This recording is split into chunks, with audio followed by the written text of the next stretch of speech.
Charlie Kirk's text. What did he say? What does it mean? What can we derive from it? Where do we go from here? Okay, so we're going to get into a bit of a touchy topic here today. And I do want to circle it back around to the bigger picture eventually, so bear with me. And that topic is this text that Charlie Kirk sent. There was some conjecture around it as to whether or not it was real. It has been confirmed that it was real. Apparently it was a group chat with Turning Point staff, and it was leaked by a guy named Andrew Colvet, who had some genuine concern. And of course, the oppositions of Israel doubled down on their conspiracy theories regarding the text. And I do think it's an elephant in the room that it is worth discussing. I'm going to ask Simone to be Charlie, and I will be the person responding, unnamed person. We don't know who that is. So Charlie Kirk starts off by saying, just lost another huge Jewish donor. $2 million a year because we won't cancel Tucker. I'm thinking of inviting Candace. Anonymous response, ugh. And then Charlie continues on by saying, Jewish donors play into all the stereotypes. I cannot and will not be bullied like this, leaving me no choice but to leave the pro-Israel cause. Anonymous staff member, please don't invite Candace. That might feel good short term, but it's not good long term in my opinion.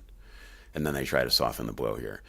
Like all groups, you're going to get a wide variety of opinions. That nasty free will thing that God bestowed on us makes life frustrating at times. After dust settles a bit, maybe who knows what from there. Okay. So let's dig into this a little bit. Charlie Kirk, Turning Point decides to platform Tucker Carlson. Tucker Carlson is a very controversial person these days, particularly as it pertains to the Israel subject, and I would say even Jewish-Christian relations in general. Tucker's become pretty controversial. There are many in the pro-Israel camp that believe that Tucker is a rabid anti-Semite. I'm not here to argue that point one way or the other, but that is the perspective held by some. Because of his constant singling out of Israel, we know that many influencers have built massive platforms on this subject matter. I do want to remind all of our viewers that the Jewish community, Jews and Israelis, make up less than 1/4% of the world's population. Israel is the size of New Jersey, and it is less than 1% of global landmass.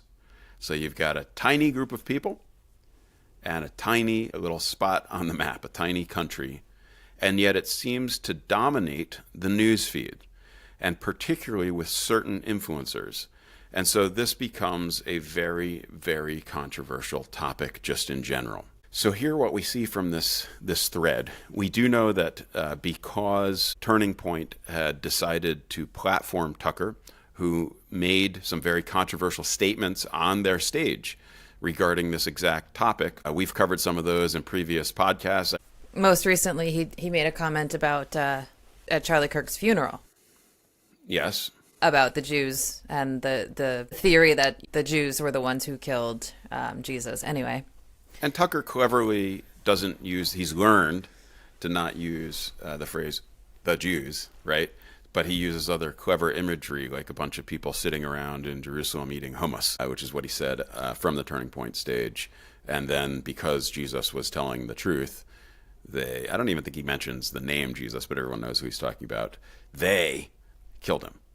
All of that's extremely controversial. So it seems that Charlie and Turning Point had a major donor giving $2 million a year that was pulling their funding.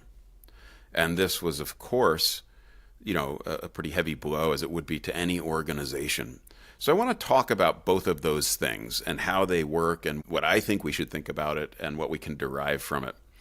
The first thing is in the nonprofit world, which I have some pretty extensive experience at this point in my life. Nonprofit organizations, their work is fueled by donations, charitable donations that usually many wealthy people, not only wealthy people, give to specific causes, and they get a tax benefit for that. The organization or foundation that receives the donation does so on the understanding that the donor is getting something in return. And what they're getting is impact. I think that's the simplest way to put it. They're getting a return on the investment in the form of impact on whether it's, somebody that's donating to give blankets to homeless people or shelter to battered women or whatever it may be.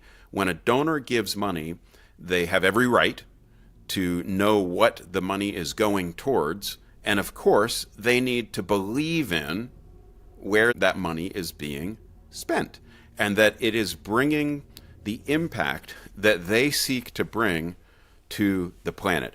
And this is just simple donor to nonprofit relations. This happens every single day in the nonprofit world. Donors, responsible donors, especially ones that are giving amounts of this size, do an enormous amount of due diligence to make sure that their funds are being used towards things that they believe in. And that stands to reason, right? If I'm giving $10 or $2 million, I want to make sure that I'm giving it to a reputable organization, which Turning Point, I would say, inarguably is, and also that it's going to the cause that I believe in to have the impact in the world that I believe in. So here you have a donor that's giving to Turning Point. They happen to be Jewish, which is interesting. I must say that even that came up in this text thread. It's not just a donor, it's a Jewish donor. So now we're talking about a ethnicity and religion of a specific donor. And then there are some not so pleasant things that are said after that, and we'll talk about that. But I do want to first point out that if a Jewish donor is donating to a platform in order to whatever their agenda is, which is obviously probably to promote Judeo-Christian values through Turning Point, and also to, of course, support somebody that is very outspoken on behalf of the Jewish cause and the state of Israel. If all of a sudden Turning Point begins to platform somebody who seems to contradict, seems to be discrediting and delegitimizing that cause, at least in that donor's perspective, I'll ask you the question instead of answering it. Wouldn't that donor have every right to consider pulling their support? Simone, Right. What do you think? Yeah, I mean, if it goes against what they originally thought this organization was going to do with their money, then yeah, they should pull it. Right. It's really simple. I mean, it really is. It's not a form of bullying. I work in the nonprofit world. If a donor doesn't agree with what I'm doing with the resources they provide, I would expect that they pull their donations. In fact, I would encourage them to. If you don't believe in what I'm doing with your resources, why would you support it? I don't want Right. you to support it, right? So this isn't a form of bullying. I think it's a good time to pause and reflect and try to have some understanding of each other, as opposed to these wedges that people are sowing and sort of portraying this as a reason that Israel would want to take out Charlie Kirk. I mean, that is absolutely absurd. This is standard business. It's standard business, Jinx. You owe me a Coke. But it is standard business practice. I'm not going to donate to something that I think is working against the values that I want to see an organization bringing to the world. And that's just business. There's no manipulation in it. And, I know that this is probably an ongoing conversation inside of Turning Point, just because of the absolute whirlwind of commentary surrounding it. I'm sure that the issue of Tucker Carlson is very, very controversial. We know that he was personal friends with Charlie and is personal friends with other people from Turning Point, and that's understandable. So, and people, it gets dicey. What happens when your friends start have different opinions? And I don't think you have to abandon a friendship when people have differing opinions, depending on the level of those opinions. So, moving on, why is this such a hot issue for people in the Jewish community? Why would the issue of Tucker being platformed be so controversial? And I think that the word and the accusation of anti-Semitism is thrown around too much. I agree. Okay. Maybe that's a controversial thing to say. I understand the reasons for it, but I think we throw it around too much. I do not believe for a minute that Charlie Kirk was anti-Semitic, okay? I do think he made some irresponsible comments here. I do. And I would say even insensitive. And I also understand that because He just had somebody, pull a significant amount of money. And so he's emotional at the moment. And sometimes you say things that you regret in those moments, okay? And I think I like to believe that Charlie would regret some of the words that he posted here. And he's threatening to bring on Candace, which I think that speaks for itself. We're not even going to dig into that. It's not worth our time. But I want people to consider the collective psyche, okay, of this tiny minority of humans on the planet that have been through an enormous amount of discrimination, campaigns of genocide, actual genocide, people trying to wipe out an entire religion and ethnicity of humans on the planet for not just, the last 100 years, but for thousands of years, right? And we know that trauma and the stories of that trauma are interwoven into the story of this people, of which I happen to be one. And so it understandably gets passed down from generation to generation. When something happens that causes you pain, right, you fall back on a defense mechanism, which often leads to these accusations and these attacks. You are an anti-Semite. I think we need to move through that, okay? I think we need to begin to move beyond that. We need to listen to one another, understand one another better, and not be slinging around these terms if somebody has a disagreement. I don't think that Turning Point should have platformed Tucker Carlson, personally, unless there was somebody there to debate him. I think that the debate that took place after, towards the end of the Turning Point conference with Dave Smith, he was debated. Somebody was challenging his ideas. That makes sense to me. Unfortunately, Tucker just gets to be platformed without anyone actually challenging his ideas. He doesn't show up to many debates. Yep. I don't think he wants to. And so because of this donor decided to pull their funding, which is understandable. I actually don't want to get too far in the weeds on the things that were said after that, to be honest, because I don't think it's one of Charlie's better moments, and I'd rather remember him as the staunch supporter of Israel and our shared value system, Judeo-Christian values, which I want to talk about today. I do also want to point out really quick before we move on. I was just talking about this with a friend the other night. People think of anti-Semitism as, having ended with the Holocaust or, largely ended with the Holocaust, and it certainly has not. My grandfather was the first Jew in our small city that was allowed to be a member of the country club. Before my grandfather, may his memory be a blessing, Clifford Myers, before him, you weren't allowed to be a member of our local country club if you were Jewish. He was a CPA and he was very respected and he kind of paved the way for that. But that's not very far behind us.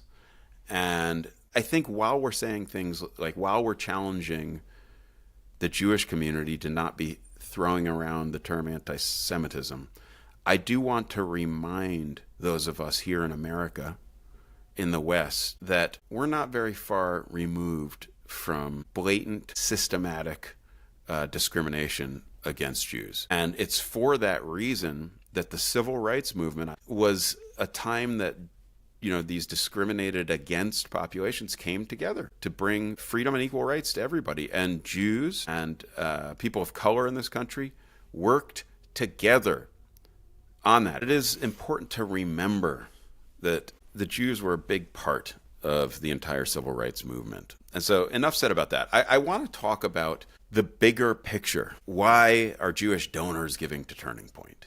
Why is Turning Point, or was it, and I hope that it will still be, pro-Israel? Why? There's some theology that's involved with it, but I want to talk about a specific issue today, which is the issue of Judeo-Christian values, because there's a lot of talk about it, and there's going to be more talk about it. In fact, it's going to be something that comes under attack. And if you study the history of that phrase, Judeo-Christian values, when was it coined, how has it been used, you will begin to get the full picture for why it's going to come under attack, why it already has come under attack, and why it will continue to come under attack. And we need to double down on our support of Judeo-Christian values.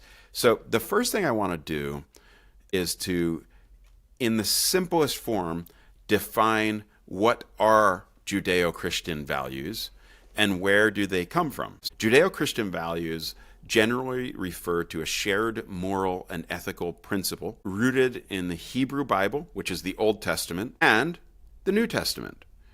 Ideas that have also shaped Western civilization. And that's key, okay? While different traditions emphasize them differently, in other words, Christians and Jews may emphasize Judeo-Christian values differently, celebrate them differently. Here are the values most commonly considered central. The first one, the sanctity of life. Human life is sacred because it is created in the image of God. And this comes from Genesis 1:27. I'm not going to read the scriptures, but the first Judeo-Christian value, something that Jews and Christians share, is the sanctity of life. 2, moral responsibility and free will. Humans are moral agents responsible for their actions, okay? Humans are moral agents responsible for their actions. We've lost that one.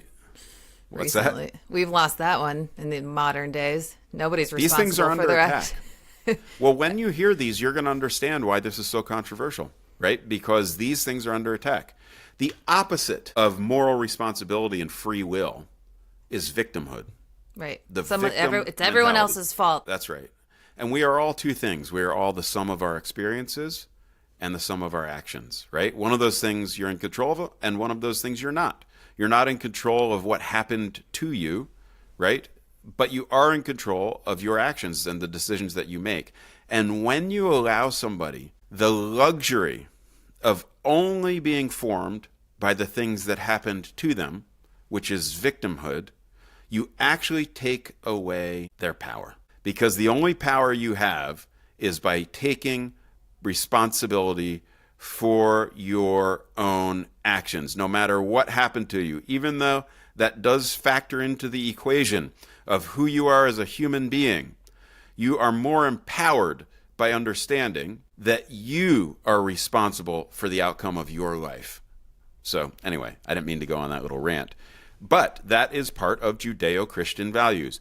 Moral responsibility and free will. Number 3, justice and righteousness are central in both Jewish and Christian ethics. They call for fairness, honesty, impartial courts, and defense of the poor and oppressed.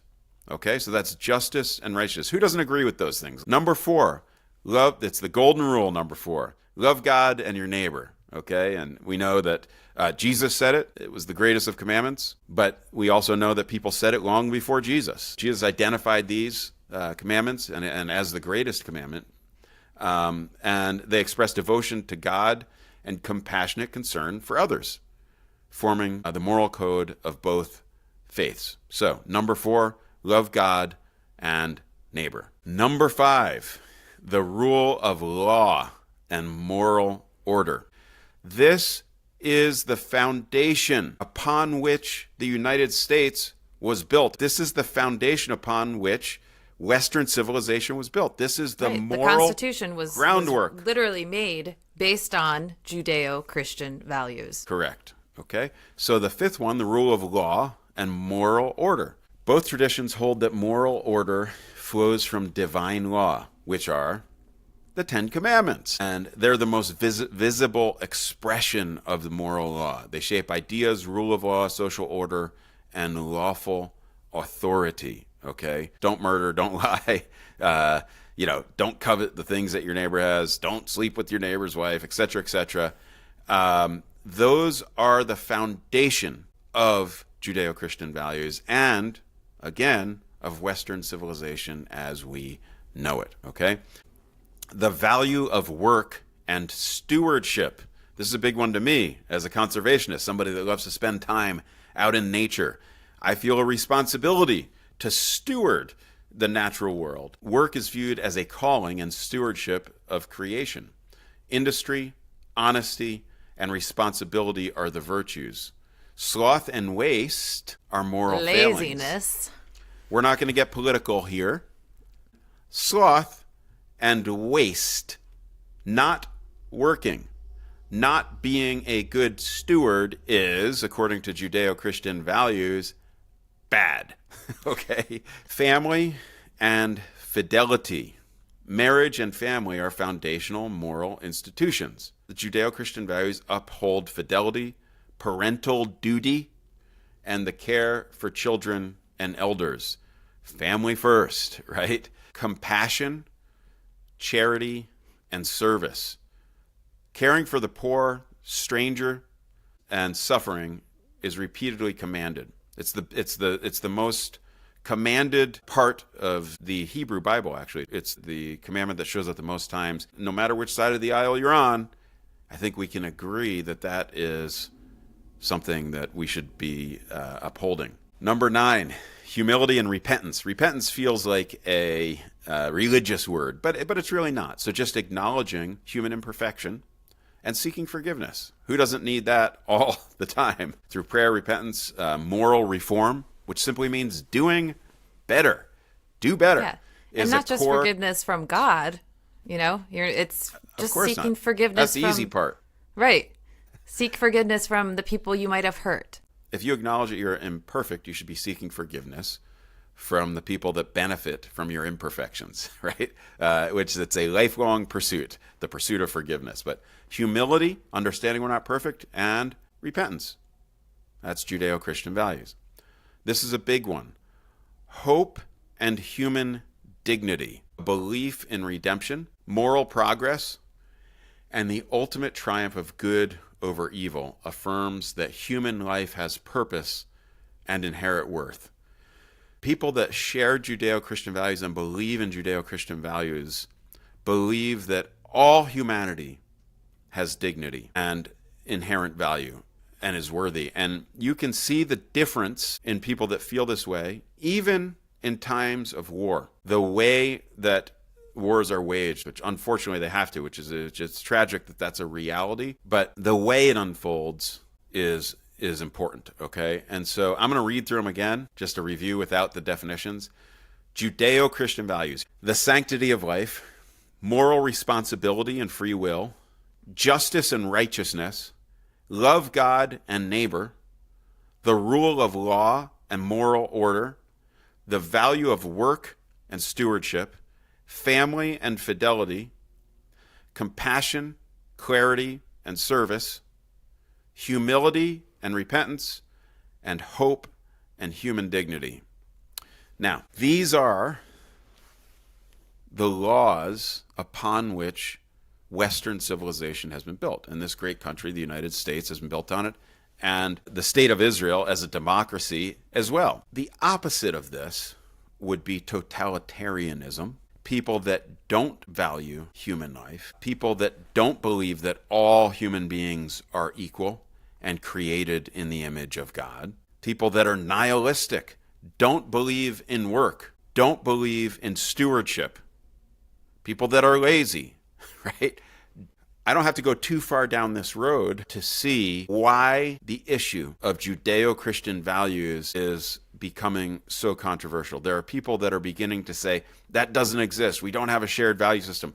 Some of them are trying to sow a wedge between America and Israel, between Christians and Jews, and others have a much more nefarious agenda wherein they're agendizing that divide, right? Because they seek to bring something different to the planet. What they know is if they can attack this relationship between Christians and Jews, if they can attack and discredit and delegitimize Israel, which is the origin of these values, if they can undermine that and divide Jews and Christians, they can promote and instill their value system in our society, which is the opposite of everything that I just listed. I want you to think about countries and places and regimes that might have this agenda, right? Totalitarian regimes,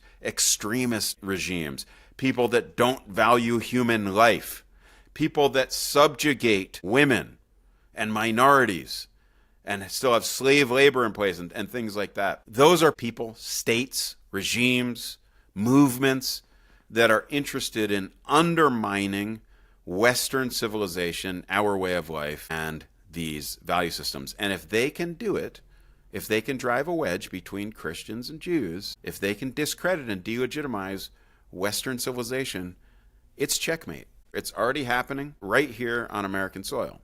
I want to talk about, where this term was first coined and when it first became popular, because I actually think it factors into today. And I think actually understanding its origins and its uses, its early uses, will be very depictive in terms of understanding why it's being attacked today. Before I do that, I do want to just say that Judeo-Christian values, while they do stem from typically what I would consider religious persuasion, you don't have to be a religious person to believe in Judeo-Christian values. And I would say that by and large, and I think this is at the core, at the crux of this controversy of is there such a thing as Judeo-Christian values, is because many of the people that hold these values do not belong to one of the aforementioned religions. They aren't practicing Jews, or they aren't practicing Christians. They're loose religiously on one of those fronts. And I just want to say, as somebody that's probably considered by most to be in that camp of not being a religious person per se, but I believe firmly this is my value system. I believe in these things regardless. You could believe in this value system, Judeo-Christian values. You'll notice I didn't go to biblical references. I just went to the actual value. You can believe in these values and that they're the basis for what we understand to be morality, and the basis and the foundation upon which all of the systems in our country have been built, without being religious. You can believe that, understand that, and support that. I wouldn't be surprised if most people in the United States follow this value system without even knowing what it is. And I would assume a lot of people have never even heard this term, but still follow this value system. If you were to just ask them all of these questions, they would say, yeah, of course I believe in that. It is a value system that is, it's here, we have it. It doesn't even need the title. It really is just the way that Western civilization is, and it's because it was formed upon this value system. That's right. And I would say the merit in the title, because I agree you can absolutely believe in the values without being a part of any of the religions or any religion. And also I think it's important to understand, again, that this is the foundation on which our country was built. Our judicial system, our social justices are derived from this. Our understanding of morality stems from this. This is what was taught in school when I was in school, which is not that long ago, although it's starting to feel longer and longer. But we learned these things. And it's interesting to think and to note that if you could take away these values, what would society look like?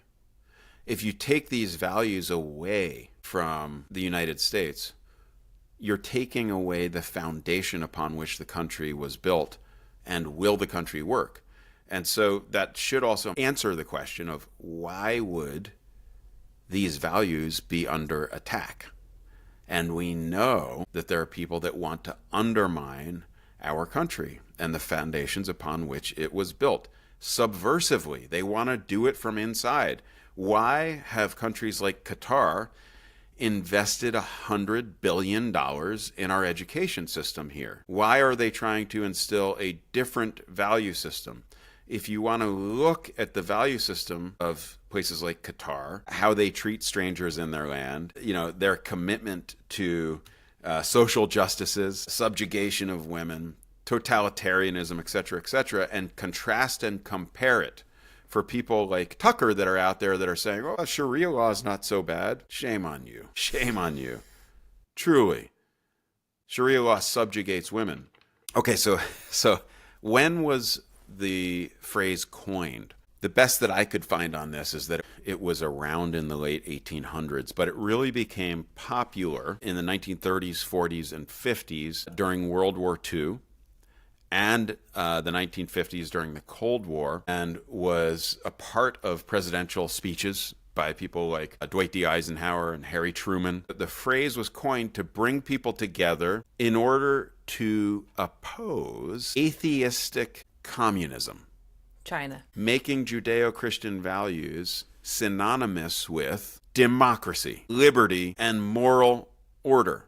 Are there places in the United States right now, this is a rhetorical question, I'm trying to be pointed, that are trying to instill a different system than democracy, liberty, and moral order? And that could clearly be viewed in places that are promoting anarchism, neo-Marxism, and Islamism. And are there politicians in this country that are trying to undermine this value system, that are fighting for something other than Judeo-Christian values, other than democracy, liberty, the rule of law? I believe that there are. So that's where it comes from. It stemmed out of essentially World War II as a response to totalitarianism, and then it was further advanced, proliferated, and talked about as a way to fight atheistic communism, which we're seeing a reemergence of today.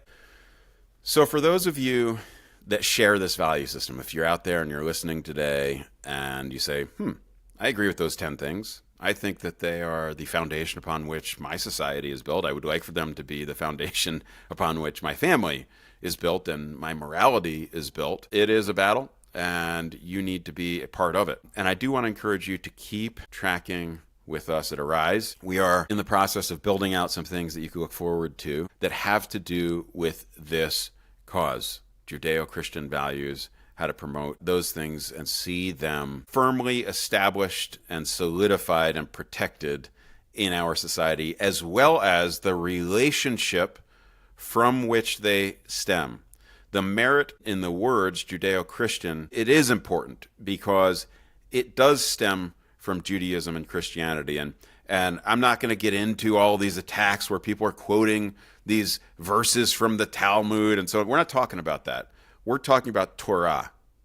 We're talking about the Bible, the Old Testament, which is the foundation of Judaism and Christianity. Don't let these people that are trying to bring in these fringe verses that how Jews view Christians and how Christians view Jews, don't let that come in. Don't let that separate you. Let's focus on our shared value system and acknowledge from where it came. Please hit like and subscribe and share this episode with people that you know and let them challenge you on it. Bye.